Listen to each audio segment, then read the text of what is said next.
Welcome back to Mobility Insider. I'm Morten Hannesbo. All of the views and conclusions are based on me having had a 35-year career in automotive, and our channel is unsponsored and fully independent. Are you sick and tired of large, heavy and expensive SUVs? Then I've got something for you. This is the Leapmotor T03. It's a small, relatively inexpensive car, and it's fully electric, and yes, it is made in China. I think it's great that we have a new, small and inexpensive car on offer, because over the last 10 years or so, the small cars have gradually disappeared from the dealers' showrooms. And the problem is that a small car, of course, is inexpensive, and the cars have to have the same safety regulations and fulfill the emissions regulations, and also have the safety equipment, driver assist systems, as large cars have. And of course, being much cheaper, the expensive production cost stops these cars from being attractive for manufacturers to sell. Leapmotor is a relatively young Chinese company. They started producing cars in 2016. This is their smallest offering. The T03 has a 37.3 kilowatt-hour battery. Acceleration 0 to 100 is about 12 seconds, 11.4 seconds approximately. So you also get an 8-year warranty on the traction battery, plus a 5 years manufacturer's warranty on the car up to 200,000 kilometers. And that warranty is backed by the Stellantis Group. Stellantis Group is one of the largest manufacturers in Europe and also worldwide. And it also sells other brands like Jeep, Alfa Romeo, Fiat, Peugeot and Citroën.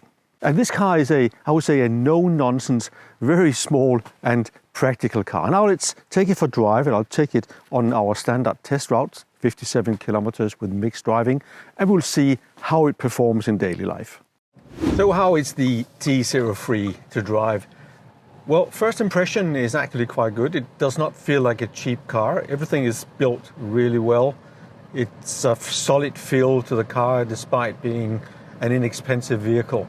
They have not actually saved money on the fit and finish. Everything gives a very good impression. Yes, it is not the fastest car around, but the way it delivers the power, it's really easy to drive it. It's smooth, there's no surprise. It will deliver the power the more you press the accelerator in a very smooth fashion. What you also get is a fully equipped car. And it also has a lot of systems that will tell you off if you're going just a little bit too fast, if you're not monitoring the traffic or watching the road. The car will tell you to be more aware of what is happening around you. In terms of equipment, you have a navigation system, you have a central screen that controls most of the functions in the vehicle, you have a nice steering wheel, you have a cockpit in front of the driver that tells you the essential information, more or less the speed, the time, and also the range. So that is all quite fine. In terms of material, yes, this is a car that is less luxurious. So the plastic is all quite hard, but it looks okay. One thing that is a little bit annoying is when you drive the car below 30 kilometers per hour, there is a noise that is telling pedestrians and bike riders that the car is coming. But that noise is also quite easy to hear inside the cabin, and that is annoying actually. Of course, when you go more than 30 kilometers per hour, you don't hear it, but you often sit in traffic in town, and then it is a bit annoying. Another thing that might disturb buyers of the Leapmotor T03 is the heating and the air conditioning system, the way it is functioning. You have a little field on the screen you have to press to activate the screen, and then manually you have to put in how much the fan air should be at and what the temperature is at. There's no indication of temperature in the car. You just have to, like in the good old days, you have to keep turning or pushing the buttons. But the problem is you need to look at the screen to do that. The car will tell you off if you do it during driving, and that is quite annoying. But there is air conditioning, it works well. There's heating, and it works well. Even on an icy cold day like today with 1 or 2 degrees Celsius, you feel nice and warm in the car. All is fine. In terms of driver assist systems, the The most important thing for me is the adaptive cruise control.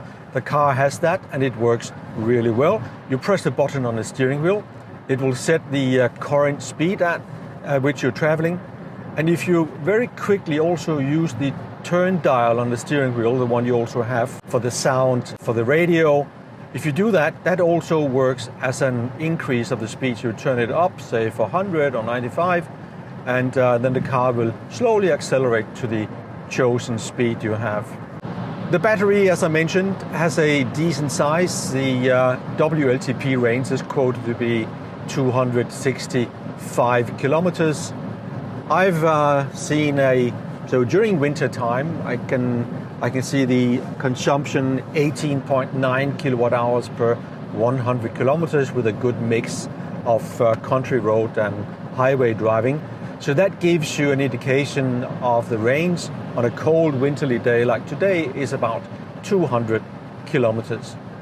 In summer temperatures, I think you can easily get to 300 kilometers in the car, but I don't think it's so important for this type of vehicle. You're not going to go on long road trips. In terms of charging, the maximum charge speed is 45 kilowatt. That means charging from 10 to 80% is about 55 minutes, which of course is a very long time. So you're not going to have a car like this or buy it unless you can actually charge at home or at work during the day and during the night. If you can do that, it's fine because the slow charging will not be a problem then. But if you are on a long trip and you want to charge on the roads and on the highways, this is going to be quite annoying. So that's not what this car is meant to do. So can you live with a car like this in everyday life? Yeah, I think you can. I think many will have it as a second car just to do the small errands, go shopping or picking up kids from school. For that, the car is fine. Great seats, you've got great visibility. You have ISOFIX mounts on the rear seat for 2 child seats. So obviously that is quite important as well if you often pick up your kids from kindergarten or bring them to school. So that is all good. There's nothing really to complain about in the car. I think I mentioned the key ones. The charging is slow, yes. The materials in the car, plastic is hard and it's not luxurious or expensive. Yes, that is also fine. The most annoying thing I find about the car is the whining noise when you go at speeds below 30 kilometers per hour. I do think that is quite troublesome. And I also really dislike the way that the climate control, you have to go into the system and change it. That's quite troublesome, especially if you're driving. However, there is a way which you can use the voice control. It just doesn't work that well. But let me see how it works this time if I demonstrate that. Increase the temperature.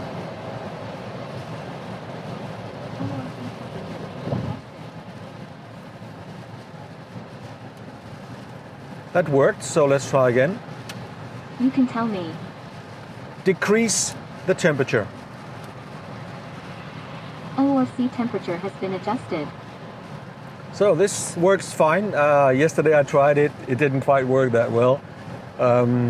But great, so you can do that. So maybe let's see the fan speed. Increase the fan speed. ORC air volume. Entry to Lucerne. Excellent. So thank you for that. So that works. And that, if you can kind of get used to what to say to make the system accept your order, then it's fine. So I think overall, not a bad car. Price-wise, of course, this is unbeatable value for money. Good quality build, nice to drive, noise level is acceptable. Charging is slow, but I think it will work for most people who will buy a car like this. So yeah, pleasantly surprised about what this car delivers. To wrap things up, the T03 is an interesting offering. It's cheap to buy, it's cheap to run, and it's an excellent car for people who don't need to go long distances, just need a car for small errands now and then. The car is surprisingly well built. It really does not feel cheap at all. When you drive it, it's like you're sitting in a larger car. And it has a lot of safety features, and also the space on offer in the car is actually okay. In terms of consumption, well, up to about 80 or 90 kilometers per hour, the car is fairly efficient. But once you go faster, say on the highway, the consumption will increase, and so does the noise level. We measured the consumption on our standard test route, 57 kilometers of mixed driving, and there we had a consumption of 18 kilowatt hours per 100 kilometers. Consumption over the full test, about 250 kilometers, we had a consumption of 19 kilowatt hours per 100 kilometers. So this is a car that is built for the city, for the short distances. It's not a car that you're going to use for road tripping. The T03 is one of the least expensive cars on the market today. And obviously you cannot compare it to cars that are twice as expensive. I think that is obvious. But let me still take a couple of things that I don't really like about the T03. First of all, the heating system is both underpowered, so on cold, frosty mornings, it takes a while before the car warms up. And the way you use the controls and increase the heating or increase the fan is very cumbersome because you have to go into the screen while driving. That is a bit of a tricky undertaking. Another area that can be improved are the driver assist systems. First of all, they're very noisy and they do intrude in your driving. This is something we have seen on many Chinese cars, and I think here an over-the-air update would certainly be a huge improvement. This is in its own class in a way, because the small cars that compete with it, you have the Renault 5, you have the Fiat Grande Panda, Hyundai Inster, to name a few. They are much more expensive, about 25% or more expensive. So they don't really compete direct with the T03. You also have the Dacia Spring, which is about the same price, but that offers less power and a much smaller battery and also a shorter range. So it's pretty much in a class of its own. Now, it is an inexpensive vehicle, and we have to base our verdict on what it offers and also what it costs. I've decided to give it a 3-star verdict out of a possible 4 stars. And it's not because this is not a good car. This is a small car, it's excellent to drive, surprisingly well built, great value for money. But of course, when you compare it to some of the other offerings that are more expensive, this car has a couple of shortcomings. Of course, what also weighs into my verdict is that the consumption relative to the size of the car and the power of the car is quite high. But I've been driving in very cold weather at around -2 or up to +4 degrees Celsius, rainy weather. So these are the worst conditions for this car. And on top of that, I've been driving about half of the distance on motorway. So obviously, this is not the best light it is presented in. Would you consider the Leap Motor T03 to be your next car? Please write your comments in the section below. Thank you for watching Mobility Insider. Don't forget to like and subscribe, and I'll see you in the next video.